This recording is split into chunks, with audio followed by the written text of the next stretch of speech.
नमस्कार दोस्तों, कैसे हैं आप लोग। उम्मीद करता हूं अच्छे होंगे। आज हम लोग देखेंगे एड्यूटेरिया का सेट नंबर 43। इससे पहले हम लोगों ने 1 से लेकर पूरे 42 सेट देखे विस्तार के साथ। सादे यूट्यूब के दरोगा प्लेलिस्ट में ऐड है, वहां जाकर देख लेंगे। चलिए दोस्तों, स्टार्ट करते हैं आज का सेट और देखते हैं आज का पहला प्रश्न है, निम्नलिखित में से किस नदी को ऋग्वेद में सबसे पवित्र नदी माना गया है। तो ऋग्वेद में सबसे पवित्र नदी माना गया है सरस्वती। किसे? सरस्वती नदी को। इसे नदी तमा भी कहते हैं। इसे ऋग्वेद में नदी तमा भी कहा गया है। अच्छा, आप लोग बताएं, ऋग्वेद में सबसे अधिक बार किसका वर्णन है? कौन सी नदी का? तो यमुना का। यमुना का कितना बार? 3 बार। और गंगा का कितना बार वर्णन है? तो गंगा का 1 बार वर्णन है। वहीं बात करें इंद्र का, इंद्र के लिए ऋग्वेद में कितने श्लोक है? 250 श्लोक है। और अग्नि के लिए 200 श्लोक है। अग्नि के लिए 200 श्लोक है। वहीं बात करते हैं ऋग्वेद, तो ऋग्वेद में कुल 10 मंडल है। कितने मंडल है? 10 मंडल है। 2 और 7 ये प्राचीनतम अंश है। और वहीं बात करें ऋग्वेद के पहला और 10वां सबसे अंतिम में जोड़ा गया मंडल है। ऋग्वेद पढ़ने वाले को होत्री कहते हैं। क्या कहते हैं? होत्री कहते हैं। चलिए देखते हैं अगला प्रश्न है, प्राचीन भारत में पहला विदेशी आक्रमण किसके द्वारा किया गया था? तो ये किया गया था ईरानियों के द्वारा। ऑप्शन नंबर सी, ईरानियों के द्वारा। ईरान के हखमनी वंश के द्वारा भारत में पहला आक्रमण किया गया था। और शासक कौन था? तो शासक था साइरस द्वितीय। कौन था? साइरस द्वितीय के द्वारा भारत पे पहला आक्रमण किया गया था, जो कि असफल रहा था। और किया कब गया था? 550 ईसा पूर्व। 550 ईसा पूर्व। इसके बाद इसका जो उत्तराधिकारी था डेरियस प्रथम, उन्होंने पहला सफल आक्रमण किया था। उन्होंने गांधार, कंबोज और सिंध पर विजय प्राप्त किया था। तो पहला आक्रमण ईरानियों ने किया था। पहला शासक था साइरस, जिन्होंने आक्रमण किया था लेकिन असफल रहा था। फिर डेरियस प्रथम ने सफल आक्रमण किया था। उसके बाद ईरानियों के बाद यूनानी आए। और यूनानी में सिकंदर ने भारत पे 326 ईस्वी में आक्रमण किया था। चलिए दोस्तों, अगला प्रश्न देखते हैं। प्रश्न है, ऐतिहासिक दृष्टिकोण से प्रसिद्ध कालसी संस्थान का संबंध किस शासक से है? तो ये अशोक से है। किससे है? अशोक से है। ऑप्शन नंबर बी, कालसी में अशोक का एक शिलालेख भी है। चट्टान पर एक शिलालेख भी है। संभवतः यह अशोक के राज्य का उत्तरी सीमा पर स्थित शिलालेख था, उत्तरी सीमा पर। अब महाभारत में भी इसका कालसी का बहुत ही ज्यादा महत्व रहा है। चलिए प्रश्न है, किस मुगल शासक ने ईस्ट इंडिया कंपनी को भारत में व्यापार करने का फरमान दिया था? तो जहांगीर ने दिया था। किसने दिया था? जहांगीर ने 1613 ईस्वी में फरमान जारी किया और अंग्रेजों को सूरत में कोठी खोलने की इजाजत दिया था। सबसे पहला अंग्रेज कौन था जो आया था जहांगीर के समय? तो विलियम हॉकिंस। कौन आया था? विलियम हॉकिंस 1609 ईस्वी में अकबर के नाम का फरमान लेकर आया था, लेकिन पहुंचा था जहांगीर के काल में। क्वेश्चन आता है कि विलियम हॉकिंस जो है वह कौन से जहाज से आया था? तो रेड ड्रैगन। कौन से जहाज से आया था? रेड ड्रैगन जहाज से आया था। अच्छा, इसके बाद जो है 1632 ईस्वी में गोलकुंडा के सुल्तान ने भी अंग्रेजों को सुनहरा फरमान जारी किया और 500 पेगोडा वार्षिक कर पर गोलकुंडा बंदरगाह को उन्होंने मुफ्त में यूज करने यानी व्यापार करने का छूट दिया था। और उसके बाद अंतिम में फारूक सियर ने भी 1717 ईस्वी में फरमान जारी किया और 300 रुपए वार्षिक कर पर व्यापारिक शुल्क में छूट दे दिया था। तो तीनों आप लोग याद रखेंगे। पहला जहांगीर ने दिया था 1613 ईस्वी में, उसके बाद 1632 ईस्वी में गोलकुंडा के सुल्तान ने दिया था और फिर फारूक सियर ने 1717 ईस्वी में दिया था। चलिए दोस्तों अगला प्रश्न देखते हैं। प्रश्न है रामकृष्ण मिशन की स्थापना किसके द्वारा किया गया था? तो हम लोग जानते हैं किसके द्वारा, स्वामी विवेकानंद जी के द्वारा। स्वामी विवेकानंद जी के द्वारा रामकृष्ण मिशन की स्थापना किया कब गया था? 1897 ईस्वी में। वहीं बेलूर मठ इसकी भी स्थापना स्वामी विवेकानंद जी के द्वारा किया गया था 1887 ईस्वी में। 1887 ईस्वी में। और रामकृष्ण मिशन का मुख्यालय बेलूर मठ में ही है। कहाँ है? बेलूर मठ में। आप लोग जानते होंगे स्वामी विवेकानंद 1893 शिकागो में हुए सर्वधर्म सम्मेलन में भाग लिया था। इन्होंने भारत का नाम रोशन किया था। भारत का नाम इन्होंने रोशन किया था। इसे तूफानी हिंदू भी कहा जाता है। तूफानी हिंदू किसे कहा जाता है? स्वामी विवेकानंद को। इनका मूल नाम क्या था? नरेंद्र दत्त। इनका मूल नाम नरेंद्र दत्त था। चलिए दोस्तों अगला प्रश्न देखते हैं। और प्रश्न है द्वितीय गोलमेज सम्मेलन का आयोजन कब किया गया था? तो द्वितीय गोलमेज सम्मेलन का आयोजन कब किया गया था? 7 सितंबर 1931 को। 7 सितंबर 1931 को दूसरा गोलमेज सम्मेलन हुआ था, जिसमें गांधी जी ने भी भाग लिया था। पहला गोलमेज सम्मेलन 12 नवंबर 1930 ईस्वी को हुआ, दूसरा 7 सितंबर 31 को हुआ और तीसरा गोलमेज सम्मेलन 17 नवंबर 1932 को हुआ। तीनों गोलमेज सम्मेलन के समय इंग्लैंड के प्रधानमंत्री रेमजे मैकडोनाल्ड था। कौन था? रेमजे मैकडोनाल्ड था। वहीं भीमराव अंबेडकर तीनों गोलमेज सम्मेलन में उपस्थित हुए थे। दूसरे गोलमेज सम्मेलन की असफलता के बाद गांधी जी ने 1932 में पुनः सविनय अवज्ञा आंदोलन प्रारंभ कर दिया था। और इसे वापस कब लिया गया था? तो अंतिम रूप से सविनय अवज्ञा आंदोलन को वापस लिया गया था 7 अप्रैल 1934। एग्जाम में बहुत बार प्रश्न आया है। 7 अप्रैल 1934 को अंतिम रूप से सविनय अवज्ञा आंदोलन को वापस लिया गया था। चलिए दोस्तों 1942 में राजेंद्र प्रसाद को गिरफ्तार करके किस जेल में रखा गया था? तो उन्हें बांकीपुर जेल में रखा गया था। पटना में जो स्थित बांकीपुर जेल में रखा गया था। तो हुआ ये था कि भारत छोड़ो आंदोलन जो पास हुआ था कब? 1942 में ही 8 अगस्त 1942 को पारित हुआ था। इसके बाद 9 अगस्त 1942 को आंदोलन की शुरुआत पूरे भारत में हो गया था। 9 अगस्त के आधी रात को ऑपरेशन 0 आवर चलाकर शीर्ष सभी बड़े नेताओं को गिरफ्तार कर लिया गया था, जिसमें राजेंद्र प्रसाद को बांकीपुर जेल में रखा गया था। गांधी जी और सरोजनी नायडू को कहाँ रखा गया था?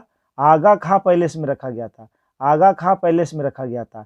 जयप्रकाश नारायण को हजारीबाग जेल में रखा गया था। और अन्य जो सदस्य थे उन्हें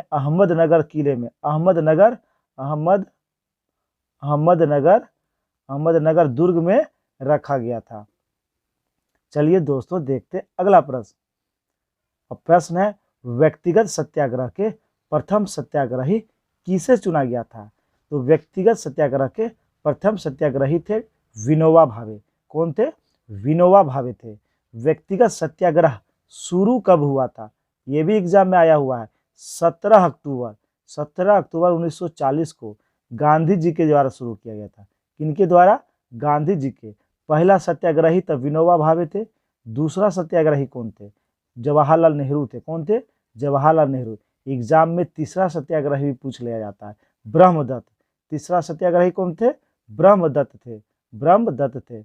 इस आंदोलन को दिल्ली चलो आंदोलन के नाम से भी जानते हैं। व्यक्तिगत सत्याग्रह को दिल्ली चलो आंदोलन के नाम से भी जानते हैं। चलिए देखते अगला प्रश्न। निम्नलिखित में से किसने मित्र मेला संघ की शुरुआत किया था? तो मित्र मेला संघ की शुरुआत किया था वीडी सावरकर ने। किसने किया था? वीडी सावरकर ने किया था। मित्र मेला जिसका शुरुआत 1899 में, जिसका शुरुआत कब किया गया था? 1899 में इसकी शुरुआत किया गया था। और यही संस्था आगे चलकर अभिनव भारत समाज के नाम से जाने लगा। अभिनव भारत समाज के नाम से जाने लगा था। और इसके जो कार्यकर्ता थे, इसके जो सदस्य थे, वह बम बनाने के लिए कहाँ जाते थे? तो बम बनाने का ट्रेनिंग लेने के लिए पेरिस जाते थे। कहाँ जाते थे? पेरिस जाते थे। चलिए दोस्तों देखते हैं अगला प्रश्न। प्रश्न है, भारतीय राष्ट्रीय कांग्रेस का 27वां अधिवेशन कहाँ हुआ था? तो इसका 27वां अधिवेशन, इसमें 27वां 28वां में कंफ्यूजन है। लूसेट में कुछ दिया हुआ है कहीं और विकिपीडिया में अलग दिया हुआ है, तो हम बता देते हैं कि 27वां अधिवेशन जो है 1911 में ये कलकत्ता में हुआ था। 27वां अधिवेशन 1911 कहाँ हुआ था? ये कलकत्ता में हुआ था। कहाँ हुआ था? और इसमें जनगण मन गाया गया था। पहली बार जनगण मन कलकत्ता अधिवेशन 1911 में गाया गया था और जिसकी अध्यक्षता किया था विशन नारायण धर ने। वहीं बात करें बांकीपुर, बिहार में एकमात्र अधिवेशन हुआ था। बिहार में एकमात्र अधिवेशन हुआ था 1912 में। 1912 में वह 28वां अधिवेशन था। कौन सा अधिवेशन था? 28वां अधिवेशन था, 1912 में हुआ था। और उसकी अध्यक्षता किया किसने था? आर.ए. मधुकर ने। आर.ए. मधुकर ने, जो बिहार में एकमात्र कांग्रेस का अधिवेशन हुआ था, उसकी अध्यक्षता किया था। चलिए देखते अगला प्रश्न। निम्नलिखित में से किसने भारतीय संघवाद को सहकारी संघवाद कहा? तो जी ऑस्टिन ने कहा। किसने कहा? जी ऑस्टिन ने कहा। ये अमेरिका के थे। कहाँ के थे? अमेरिका के थे। वहीं केसी व्हियर ने, इन्होंने क्या कहा था? इन्होंने भारतीय संविधान को एक अर्ध परिसंघीय संविधान का, अर्ध परिसंघीय संविधान कहा था। चलिए दोस्तों अगला प्रश्न देखते हैं। और प्रश्न है, भारत के संविधान के अनुच्छेद 361 के अनुसार देश के कार्यकाल के दौरान उनके खिलाफ अदालत में कोई आपराधिक कार्रवाई नहीं शुरू की जा सकती। तो राज्यपाल के खिलाफ, ऑप्शन नंबर ए, राज्यपाल के खिलाफ। वहीं राज्यपाल की चर्चा हम लोग जानते हैं। राज्यपाल का जो गठन, राज्यपाल का पद जो है वह अनुच्छेद 155 के अनुसार, अनुच्छेद 155 के अनुसार 56 में है पदावधि के बारे में और 58 में है राज्यपाल के वेतन एवं भत्ते के बारे में। तो हम लोग जानते हैं कि राज्यपाल अपनी पदावधि के दौरान उस पर कोई भी आपराधिक मामले की सुनवाई से छूट होती है, जो है आपराधिक मामले की सुनवाई से छूट होती है। कार्यकाल के दौरान राज्यपाल की गिरफ्तारी या कारावास के लिए दिए गए आदेश की अधिकारिता किसी भी न्यायालय में नहीं होती है। विशेष परिस्थिति में राज्यपाल को 2 माह की अग्रिम नोटिस देकर उसके खिलाफ सिविल मामले यानी निजीकृत की न्यायालय में सुनवाई की जा सकती है। चलिए दोस्तों देखते अगला प्रश्न। प्रश्न है, भारतीय संविधान का कौन सा अनुच्छेद छुआछूत उन्मूलन से संबंधित है? बहुत आसान सा प्रश्न है। अनुच्छेद 17, अनुच्छेद 17। वहीं बात करें अनुच्छेद 15, तो हम लोग जानते हैं किसी के साथ भी धर्म, जाति, लिंग आदि के भेद के आधार पर भेदभाव नहीं कर सकते हैं। वहीं अनुच्छेद 21 में प्राण एवं दैहिक स्वतंत्रता। अच्छा, अनुच्छेद 21 का को भी पूछ लिया जाता है। इसमें प्रारंभिक शिक्षा का अधिकार दिया गया है 86वें संविधान संशोधन के तहत। वहीं बात कर लेते हैं अनुच्छेद 24 का। तो अनुच्छेद 24 जो है, अनुच्छेद 24 में क्या चीज़ का वर्णन है? तो 14 वर्ष से कम आयु के बच्चे को कल कारखानों में कार्य नहीं कराना है। वही अनुच्छेद 14 क्या है? विधि के समक्ष समानता। चलिए दोस्तों अगला प्रश्न देखते हैं। अंतर्राज्यीय परिषद का अध्यक्ष निम्न में से कौन होता है? तो अंतर्राज्यीय परिषद का अध्यक्ष होते हैं प्रधानमंत्री। कौन होते हैं? हमारे प्रधानमंत्री होते हैं। अंतर्राज्यीय परिषद, इसका गठन अनुच्छेद 263 के तहत किया जाता है।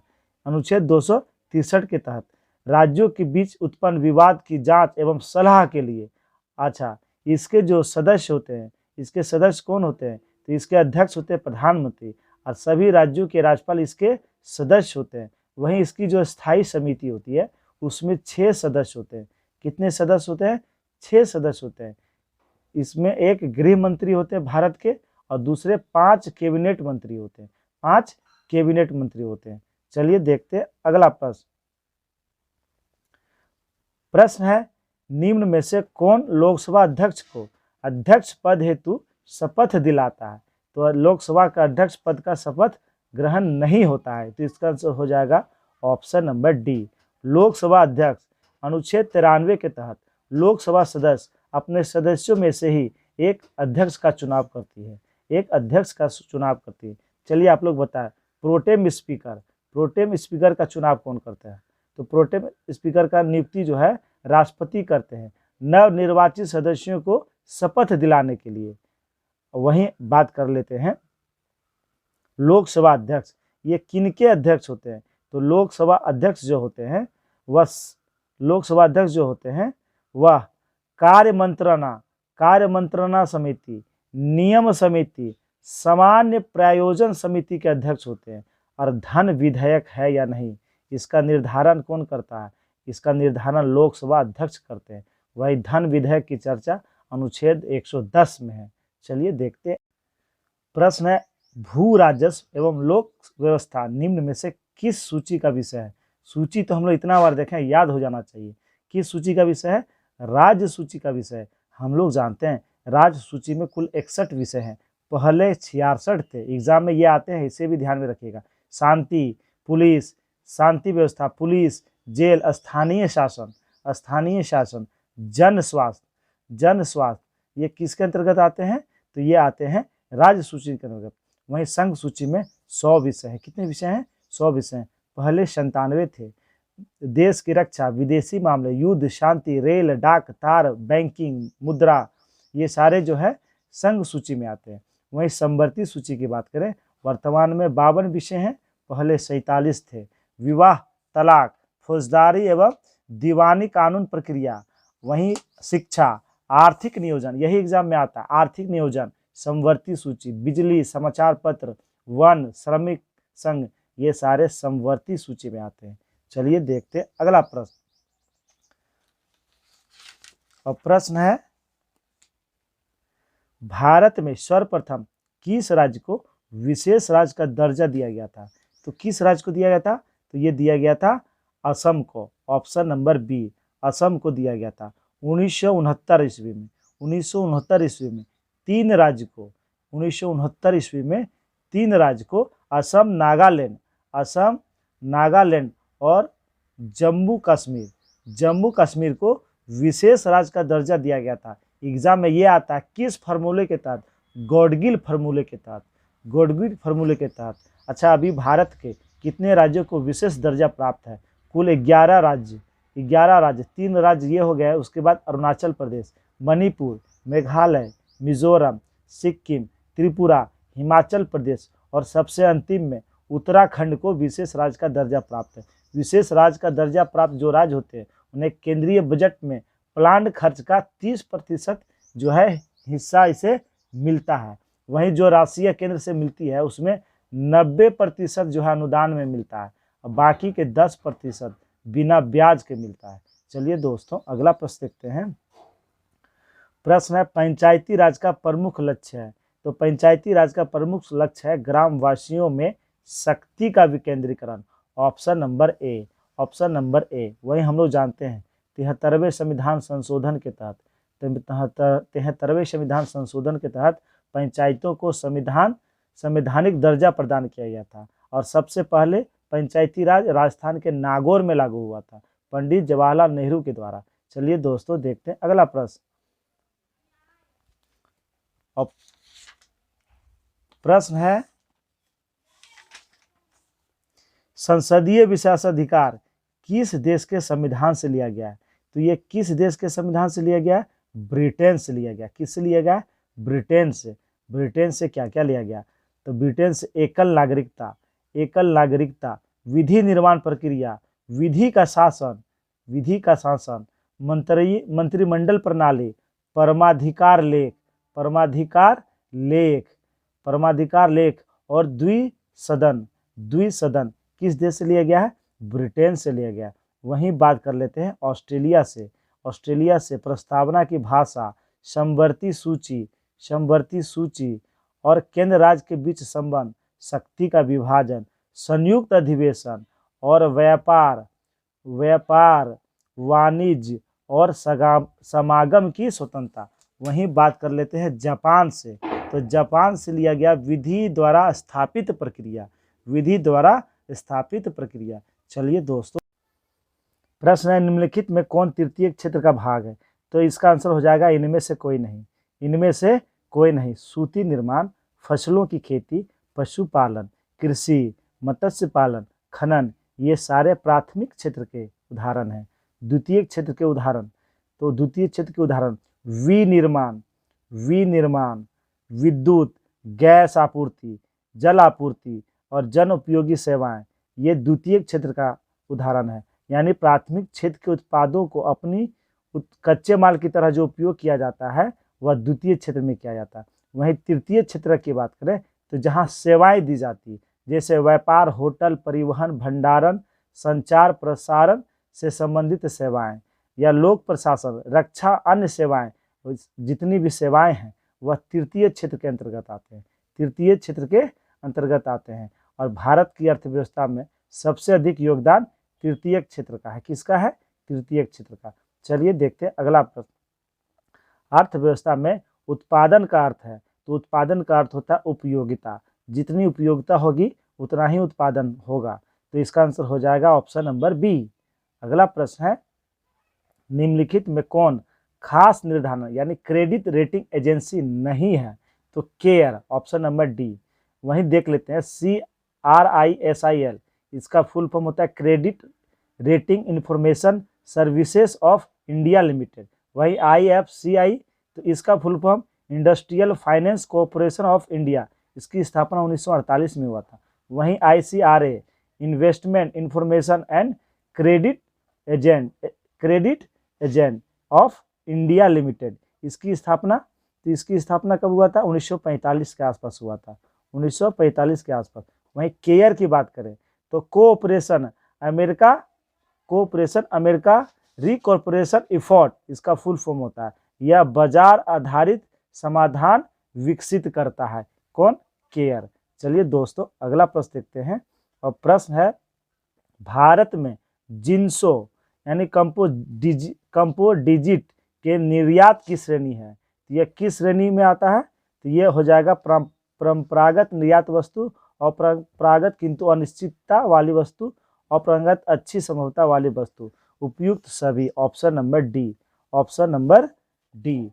चलिए देखते हैं अगला प्रश्न, और प्रश्न है, महारत्न कंपनी गेल की स्थापना कब की गई?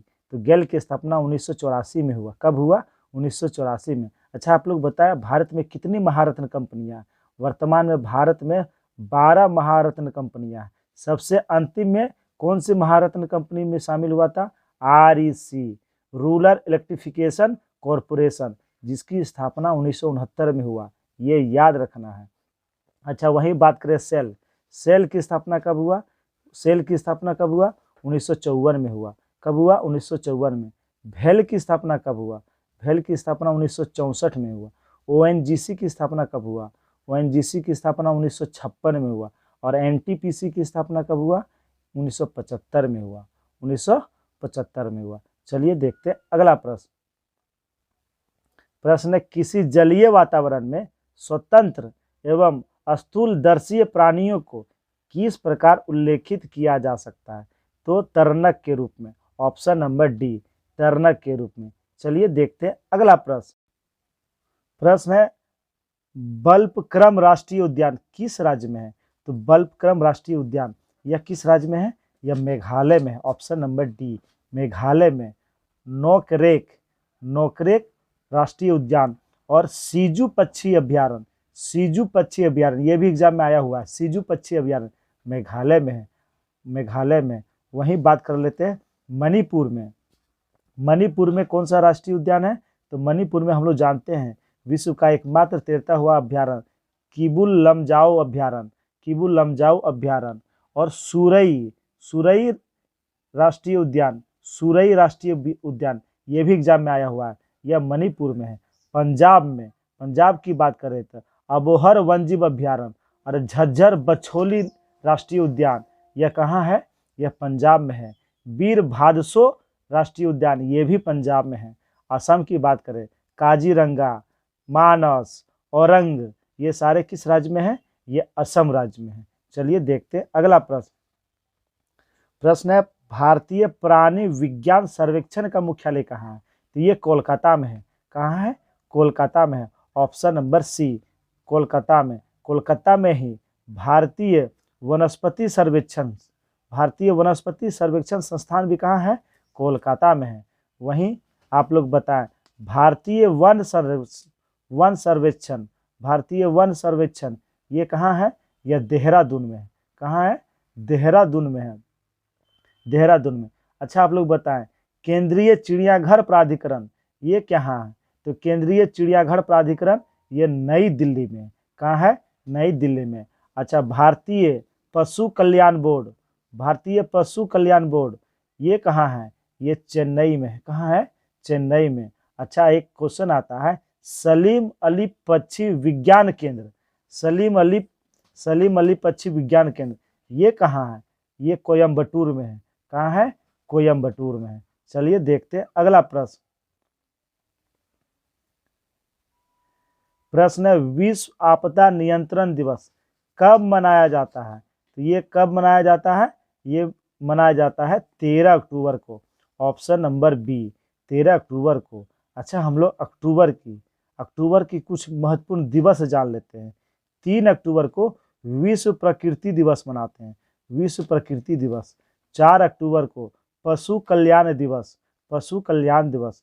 5 अक्टूबर को विश्व शिक्षक दिवस, विश्व शिक्षक दिवस। 6 अक्टूबर को विश्व वन्य जीव प्राणी दिवस, वन्य प्राणी दिवस, वन्य जीव प्राणी दिवस 6 अक्टूबर को मनाते हैं। 8 अक्टूबर को वायुसेना दिवस मनाते हैं, 8 अक्टूबर को वायुसेना दिवस मनाते हैं। 9 अक्टूबर को डाक दिवस मनाते हैं, विश्व डाक दिवस। 16 अक्टूबर को विश्व खाद्य दिवस मनाते हैं, विश्व खाद्य दिवस मनाते हैं। 21 अक्टूबर को पुलिस स्मरण दिवस मनाते हैं, पुलिस स्मरण दिवस मनाते हैं। 30 अक्टूबर को विश्व मितव्ययिता दिवस मनाते हैं, विश्व मितव्ययिता दिवस मनाते हैं। और वहीं आप लोग जानते होंगे 31 अक्टूबर को इंदिरा गांधी की पुण्यतिथि है, तो इंदिरा गांधी की पुण्यतिथि दिवस हम लोग मनाते हैं। चलिए दोस्तों अगला प्रश्न देखते हैं, और प्रश्न है, खासा जनजाति, खासा जनजाति किस राज्य की एक प्रमुख जनजाति है? तो खासा जनजाति ये उत्तराखंड की प्रमुख जनजाति है। किस राज्य की? उत्तराखंड की प्रमुख जनजाति है। उत्तराखंड की और जनजाति थारू जनजाति, थारू जनजाति, कोई जनजाति, मारा जनजाति, भोटिया जनजाति ये किस राज्य की जनजातियां हैं? ये उत्तराखंड की जनजातियां हैं। वहीं बात कर लेते हैं असम की, तो असम की जनजातियां राभा जनजाति, दिमारा जनजाति, ओबोर जनजाति, ओबोर जनजाति, मिकिर जनजाति ये असम में पाई जाती हैं। अच्छा आप लोग बताएं, भारत की सबसे बड़ी जनजाति कौन सी है? भील जनजाति। कौन सी जनजाति? भील जनजाति। अच्छा आप लोग बताएं कि नीलगिरी पहाड़ी पे कौन सी जनजाति पाई जाती है? तो टोडा जनजाति। कौन सी जनजाति? टोडा जनजाति। और निकोबार द्वीप पर सोम्पेन जनजाति, सोम्पेन जनजाति। अच्छा आप लोग बताएं, दीपावली को कौन सा जनजाति शोक पर्व के रूप में मनाती है? तो थारू जनजाति। कौन सी जनजाति? थारू जनजाति। इससे क्वेश्चन आता है कि संथाली लोग किसकी पूजा करते हैं? तो संथाली लोग नायक की पूजा करते हैं। किसकी पूजा करते हैं?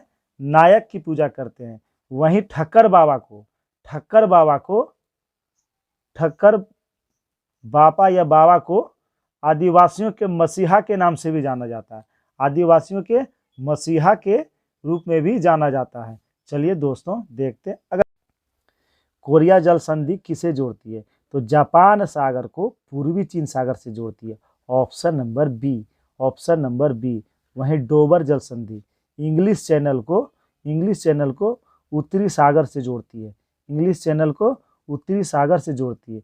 वहीं बात कर लेते हैं बाब अलमनदेव, ये एग्जाम में बाब अलमनदेव लगभग पूछ लिए जाते हैं। अलमनदेव ये लाल सागर को अरब सागर से जोड़ती है, लाल सागर को अरब सागर से जोड़ती है। क्वेश्चन आता है हार्मुज जल संधि, तो फारस की खाड़ी को ओमान की खाड़ी से कौन जोड़ता है? हार्मुज जल संधि।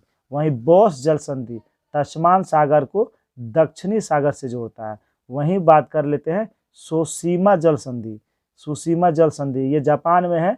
यह जापान सागर को पूर्वी चीन सागर, जापान सागर को पूर्वी चीन सागर, यही कोरिया जल संधि, इसे ही हम लोग जो है सुसीमा जल संधि के नाम से भी जानते हैं। सुसीमा जल संधि के नाम से भी हम लोग जानते हैं। चलिए दोस्तों देखते हैं अगला प्रश्न। किस देश के घास के मैदान को पंपास कहा जाता है? तो किस देश के घास के मैदान को पंपास कहा जाता है? तो हम लोग जानते हैं अर्जेंटीना के घास के मैदान को पंपास कहा जाता है। वहीं बात कर लेते हैं डाउन्स। तो ऑस्ट्रेलिया के शीतोष्ण घास के मैदान को हम लोग डाउन्स कहते हैं। क्या कहते हैं? डाउन्स कहते हैं। वहीं बात कर लेते हैं उत्तरी अमेरिका। तो प्रेरी जो घास के मैदान, तो घास उत्तरी अमेरिका के घास के मैदान को हम लोग प्रेरी के नाम से जानते हैं। वहीं दक्षिण अफ्रीका की बात करें तो दक्षिण अफ्रीका के वेल्स और सवाना दो घास का मैदान है, एक शीतोष्ण एक उष्णकटिबंधीय घास के मैदान। वहीं बात कर लेते हैं ब्राजील। तो ब्राजील के घास के मैदान को हम लोग किस नाम से जानते हैं? कंपोज। किस नाम से? कंपोज के नाम से जानते हैं। वहीं लानोस घास का मैदान वेनेजुएला और कोलंबिया। एग्जाम में आता है स्टेपीज घास के मैदान कहाँ पाए जाते हैं? यह मध्य एशिया में पाए जाते हैं। कहाँ पाए जाते हैं? मध्य एशिया में पाए जाते हैं। चलिए देखते हैं अगला प्रश्न है निम्नलिखित में से कौन सा कथन सही है? तो कौन सा कथन सही है देख लेते हैं। मैग्मा में गैस होती है किंतु लावा में गैस नहीं होती। इसका आंसर हो जाएगा ऑप्शन नंबर सी। ये ज्वालामुखी उत्खनन से ज्वालामुखी विस्फोट से संबंधित है। मैग्मा में जो गैस होती है लेकिन लावा में गैस नहीं होती है। चलिए निम्नलिखित में कौन सा कथन सही है पूछ रहा है। तो लावा तथा मैग्मा दोनों में गैस होती है, ये गलत है। मैग्मा में गैस होती है किंतु लावा में नहीं होती, ये सही है। ऑप्शन नंबर बी मैग्मा में गैस होती है किंतु लावा में गैस नहीं होती है। चलिए देखते हैं अगला प्रश्न है रासायनिक हथियार निषेध संगठन OPCW का मुख्यालय कहाँ है? तो इसका मुख्यालय द हेग। कहाँ है? द हेग नीदरलैंड इसका मुख्यालय है। द हेग नीदरलैंड इसका मुख्यालय है।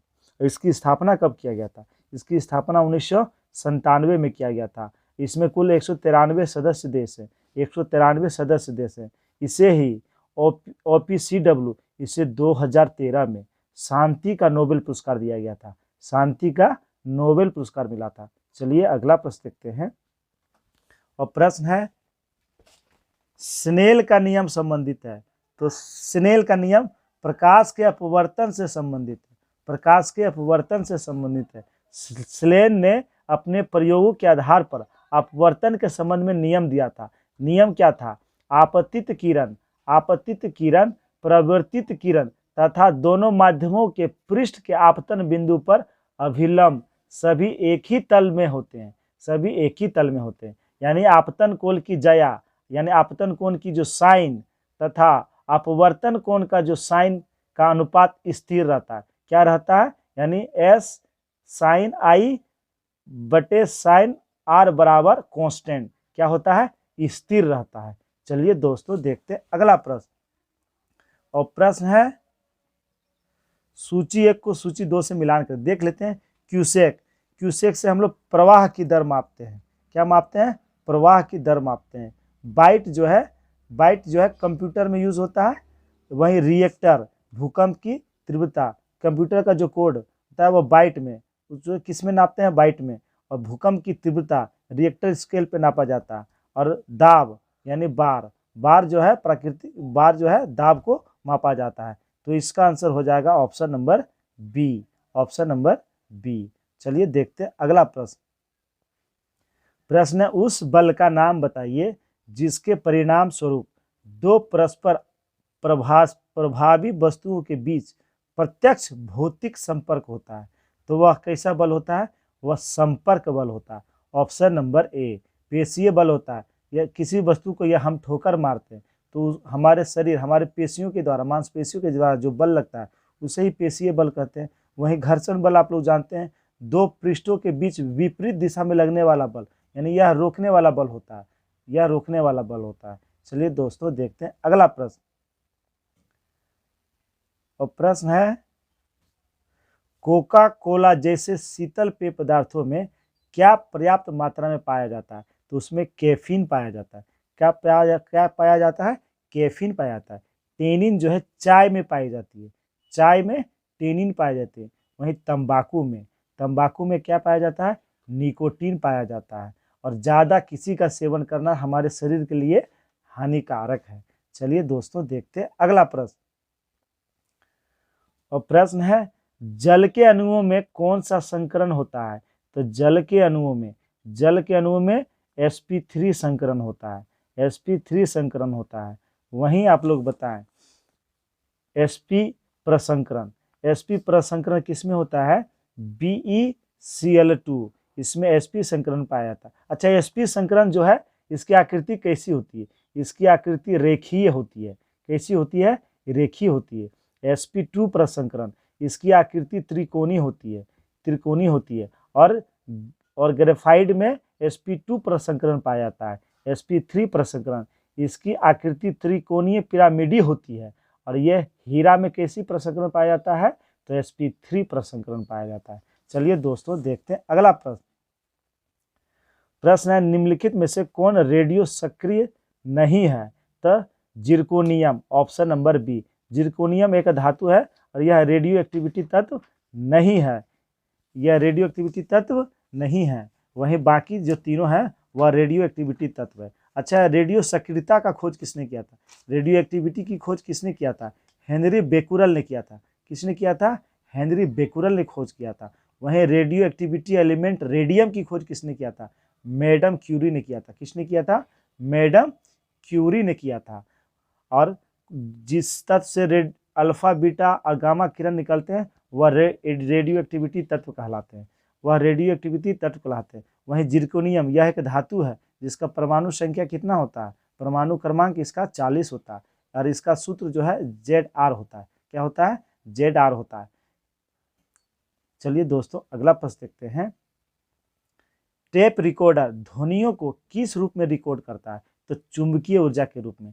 टेप रिकॉर्डर में चुंबकीय टेप पाए जाते हैं जिसमें ध्वनि जो है चुंबकीय ऊर्जा के रूप में रिकॉर्डिंग किया जाता है। तो इसका आंसर हो जाएगा ऑप्शन नंबर डी। अगला प्रश्न है,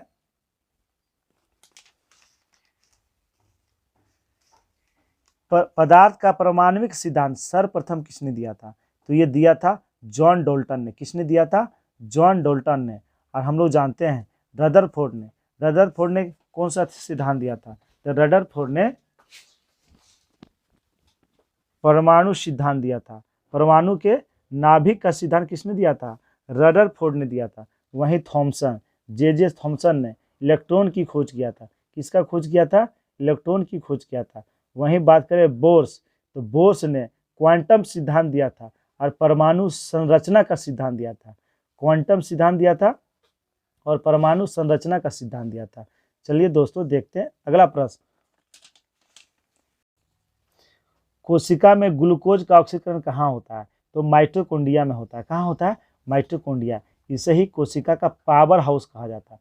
कोशिका का पावर हाउस किसे कहा जाता है? माइटोकॉन्ड्रिया। इसकी खोज अल्टमैन ने किया। किसने किया? अल्टमैन ने किया था। अल्टमैन ने इसकी खोज किया था। वहीं राइबोसोम की बात करें, सबसे पहले रॉबिन्स एंड ब्राउन्स ने पादप कोशिका को देखा था। और जंतु में कोशिका किसने देखा? पेलेट ने देखा। और राइबोसोम का नामकरण किसने किया? रॉबर्ट ने किया। किसने किया? रॉबर्ट ने किया। और इसे हम लोग प्रोटीन का फैक्ट्री कहते हैं। राइबोसोम को हम लोग प्रोटीन का फैक्ट्री कहते हैं। चलिए देखते हैं अगला प्रश्न। पादप जगत में निम्नलिखित वेष्टियों में से कौन सा मुख्यतः जलीय है? तो कौन जलीय होता है? तो शैवाल जो है जलीय होता है। वहीं ब्रायोफाइटा की बात करें तो यह सबसे सरल स्थलीय पौधे का समूह है। इसमें लगभग 25,000 जातियां पाई जाती है। 25,000 जातियां पाई जाती है। इसमें संभवतः उत्तक यानी जाइलम और फ्लोएम का पूर्णतः अभाव होता है। वहीं टेरिडोफाइटा का बात करें तो इस समूह के पौधे नमी छायादार स्थानों, जंगलों तथा पहाड़ों पर अधिक पाए जाते हैं। पौधे का शरीर तना, शाखा, पत्तियों में विभेदित रहता है। साधारणतः राइजोम के रूप में रहता है। पौधे बीजाणुजनक होते हैं और जनन की प्रक्रिया बीजाणु के द्वारा होता है। चलिए दोस्तों देखते हैं अगला प्रश्न। प्रश्न है, परिपक्व दृढ़ त्वक कोशिकाओं में डैश क्या होता है? तो इसमें क्या होता है? काष्ठीय भित्ति होती है और ये मृत होती है। काष्ठीय भित्ति होती है और मृत होती है। Option number D. अगला प्रश्न है, पेनिसिलिन जैसा प्रतिजैविक रोकता है। तो पेनिसिलिन जैसा जो प्रतिजैविक होता है वह क्या रोकता है? तो वह क्या रोकता है? जीवाणु में आरएनए का संश्लेषण रोकता है। Option number b. Option number b, जीवाणु में आरएनए का संश्लेषण रोकता है। अच्छा, आरएनए जो है डीएनए से ही आरएनए का संश्लेषण होता है। इस क्रिया में डीएनए की एक श्रृंखला पर आरएनए का न्यूक्लियोटाइड आकार जुड़ जाती है। कुछ समय बाद आरएनए की समजात श्रृंखला अलग हो जाती है। वहीं बात करें डीएनए और आरएनए, इसमें अगर अंतर पूछे, डीएनए और आरएनए में अंतर पूछे, तो डीएनए में केंद्रक पाया जाता है जबकि आरएनए में केंद्रक और कोशिका द्रव दोनों पाया जाता है। दोनों पाया जाता है। चलिए दोस्तों देखते हैं अगला प्रश्न। प्रश्न है, एंटी ड्यूरेटिक हार्मोन निम्नलिखित में से कहाँ से स्रावित होता है? तो ये कहाँ से स्रावित होता है? पश्च पीयूषिका से। पश्च पीयूषिका से। ऑप्शन नंबर डी, पश्च पीयूषिका से। चलिए देखते हैं अगला प्रश्न। और प्रश्न है, निम्न में से कौन सा कमरे के ताप पर अभिलाक्षणिक गंध युक्त हरी पीली गैस के रूप में होती है? तो कमरे यानी नॉर्मल टेम्परेचर पर कौन हरी पीली गैस के रूप में रहती है? तो क्लोरीन। कौन सा gas? Chlorine gas. Option number D, chlorine gas. Chlorine gas का परमाणु क्रमांक होता है 17। परमाणु क्रमांक 17। क्लोरीन गैस को पीने के पानी को शुद्ध किया जाता है। यही क्लोरीन गैस एग्जाम में आता है। कौन सा गैस फूलों का रंग उड़ा देती है? कौन सा गैस फूलों का रंग उड़ा देती है? तो क्लोरीन गैस फूलों का रंग उड़ा देती है। चलिए दोस्तों देखते हैं अगला प्रश्न। प्रश्न है, निम्नलिखित में से कौन एक तंत्रिका तंत्र हमारे शरीर की आश्रयदाता प्रणाली है? तो कौन सा तंत्रिका तंत्र? पैरासिम्पैथिक तंत्र। ऑप्शन नंबर बी, पैरासिम्पैथिक तंत्र। चलिए दोस्तों देखते हैं अगला प्रश्न। और प्रश्न है, केसर मसाला बनाने के लिए पौधे का निम्न में से कौन सा भाग उपयोग में लाया जाता है? तो पौधे का कौन सा भाग लाया जाता है? वर्तिकाग्र। Option number c. कौन सा? वर्तिकाग्र लाया जाता है, जो अंडप का भाग होता है। जो अंडप का भाग होता है। चलिए दोस्तों देखते हैं आज का अंतिम प्रश्न। और प्रश्न है, फफूंद धूलिमयता से वे ग्रसित होते हैं जो निम्न उद्योग में काम करते हैं। तो कौन उद्योग में काम करने वाले को होता है ये बीमारी? कोयला खनन उद्योग में काम करने वाले। Option number b. Option number b. अच्छा, आप लोग बता दें कि पारा की अधिकता से कौन सी बीमारी होती है? तो मिनी माता बीमारी होती है। मिनी माता बीमारी होती है। वहीं इटाई बीमारी किसकी अधिकता से होती है? ये कैडमियम की अधिकता से होती है। कैडमियम की अधिकता से इटाई बीमारी होती है। दोस्तों ये था 50 महत्वपूर्ण प्रश्न का सेट जो सभी एग्जाम के लिए बहुत ही महत्वपूर्ण। पूरा वीडियो देखिए, इसमें जो अलग से बताए गए हैं उसे आप लोग नोट करने की कोशिश करें ताकि रिवीजन में आपको आसानी हो। चलिए दोस्तों, अगर वीडियो आप लोग को अच्छा लगा हो तो प्लीज़ लाइक कर देंगे और अपने अपने ग्रुप में शेयर कर देंगे। धन्यवाद।